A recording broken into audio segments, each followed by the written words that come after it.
সন্দেশখালীর ঘটনার 4 দিন পার এখনো পর্যন্ত অধরা তৃণমূল নেতা শেখ শাহজাহান এবং ইতিমধ্যেই তার খোঁজে বাসন্তী হাইওয়েতে চলছে নাকা চেকিং। আপনারা সেই ছবি দেখতে পাচ্ছেন। ইতিমধ্যে বাসন্তী হাইওয়েতে চলছে পুলিশের নাকা চেকিং। সন্দেশখালীর ঘটনার 4 দিন পার হয়ে গেলেও এখনো পর্যন্ত অধরা তৃণমূল নেতা শেখ শাহজাহান এবং তার খোঁজেই চলছে তল্লাশি।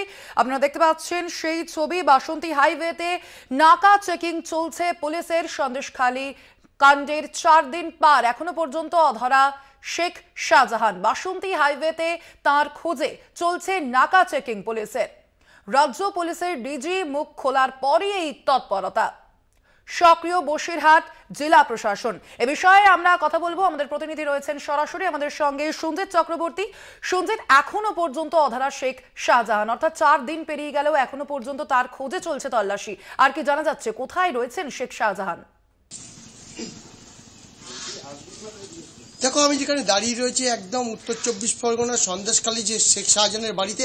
আমার সঙ্গে রয়েছে শেখ শাহজাহানের ভাই অর্থাৎ আলমগীর। সে এখানকার তৃণমূলের যুব সভাপতি। সরাসরি একবার তার কাছে চলে যাব। যে বারবার বলা হচ্ছে শেখ শাহজাহান নিখোঁজ, অন্য দেশে পালিয়েছে, কি বলবেন? দেখুন, যেদিন ঘটনা ঘটে সেদিন আমার ফ্যামিলি তো বাড়িতে ছিল না, বাইরে ছিল। আমি পরবর্তীতে এসে যেটা জানতে পারি যে এখানে ইডি এসছিল। সেই পরিপ্রেক্ষিতে আমি পরের দিন চলে যাই, ওই দিনকেই চলে যাই আমার ফ্যামিলিকে নিয়ে। পরের দিন রাতে বাড়ি ফিরি।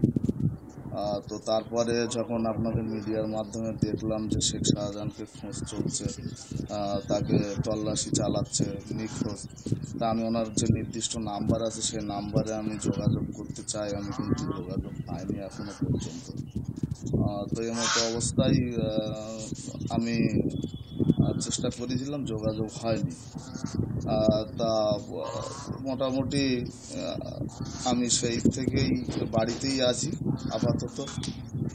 যেহেতু আমার বাড়িতে দুটো ছোট বাচ্চা আছে, আমার ফ্যামিলি আছে, শুধুমাত্র একজন মহিলা। আমার বাচ্চাদের স্কুল পাঠশালা একরকম বন্ধ। যারা হোম টিউশন দেয় তারা কেউ আসছে না বাড়িতে ভয়ে। সব মিলিয়ে পরিবার ভীষণভাবে বিধ্বস্ত। আমি বাড়িতে থেকে তাদেরকে আশ্বস্ত করার চেষ্টা করছি, তাদের সাহস জোগানোর চেষ্টা করছি। আপাতত বাড়িতেই আছি। এই বিষয়ে প্রশাসন নিশ্চয়ই তদারকি করছেন, তারাই ভালো বলতে পারবেন কোথায় আছে কি বৃত্তান্ত। আর সেদিনকে ইডির হাতে আপনার পরিবারও তো আক্রান্ত হচ্ছিলেন, আপনার পরিবার থেকে একটা মামলা করা হয়েছে, কি বলবেন? না, পরিবারের থেকে মামলাটা ঠিক নয়, আমি ওটা ঠিক বলতে পারবো না। কারণ যিনি ভাইয়ের পরিচারিকা ছিলেন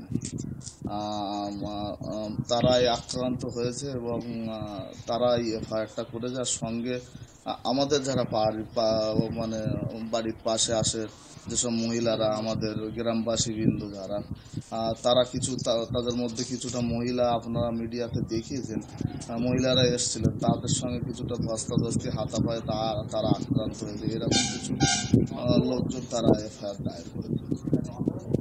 হ্যাঁ, স্বর্ণালী, তুমি শুনলে একেবারে সরাসরি শেখ শাহজাহানের ভাই আলমগীরকে জানালে তিনি এখানকার যুবনেতা, বিশেষ করে সন্দেশখালীর যুবনেতা, সবসময় একদা শাহজাহানের কাছেই থাকতেন। তিনি বলছেন যে তার মোবাইল সুইচ বন্ধ, প্রশাসন বিষয়টা দেখছে, আইনি ব্যাপার আছে। এবং পরিবারের তরফ থেকে যেটা জানানো হয়েছে, ইতিমধ্যে একটা মামলা হয়েছে, তার পরিচারিকা করেছে, পাশাপাশি আক্রান্ত হয়েছে। এই নিয়ে ইডিও পাল্টা মামলা করেছে, তারা হেনস্থা হয়েছে, মারধর হয়েছে, গাড়ি ভাঙচুর, সব মিলে গোটা পরিস্থিতি কিন্তু ভয় সন্তুষ্ট রয়েছে। অর্থাৎ সন্দেশখালী এদের আকঞ্জি পাড়ায় যে বাড়ি রয়েছে তারা কিন্তু ভয়ের মধ্যে রয়েছে, যে যেখানে প্রতিদিন সামাজিক যে কাজকর্ম রয়েছে, একদিকে তাদের বাচ্চারা রয়েছে বাড়িতে পড়াশুনো করে, তাদের টিউশন পড়াতে আসতে ভয় পাচ্ছে যেসব গৃহ শিক্ষক শিক্ষিকারা, অন্যদিকে সামাজিকভাবে তারা কিন্তু রাস্তাঘাটে বেরোতে গিয়ে অনেকটাই সমস্যায় পড়তেছে। সব মিলে গোটা পরিস্থিতির ওপরে শেষ প্রশ্ন যে শাহজাহান কোথায়, শেখ শাহজাহান কোথায় আছে, সেই প্রশ্নটা বারবার তার কাছে করলে তিনি বলেন যে তার মোবাইল ফোন বন্ধ। সব মিলে গোটা পরিস্থিতি তিনি বলেছেন যে বিষয়ে আইনি দেখছে প্রশাসন আছে, পুলিশ প্রশাসন পুরো বিষয়টা তদারকি করছে। স্বর্ণালী, একেবারে, অর্থাৎ সঞ্জিত যেমনটা উনি বললেন যে এখনো পর্যন্ত শেখ শাহজাহানের খোঁজে চলছে তল্লাশি এবং তার পাশাপাশি কিন্তু এখনো পর্যন্ত ওই সন্দেশখালীর ওই ঘটনার পর থেকেই কিন্তু আতঙ্কে রয়েছেন এলাকাবাসীরা। ধন্যবাদ তোমাকে সঞ্জিত।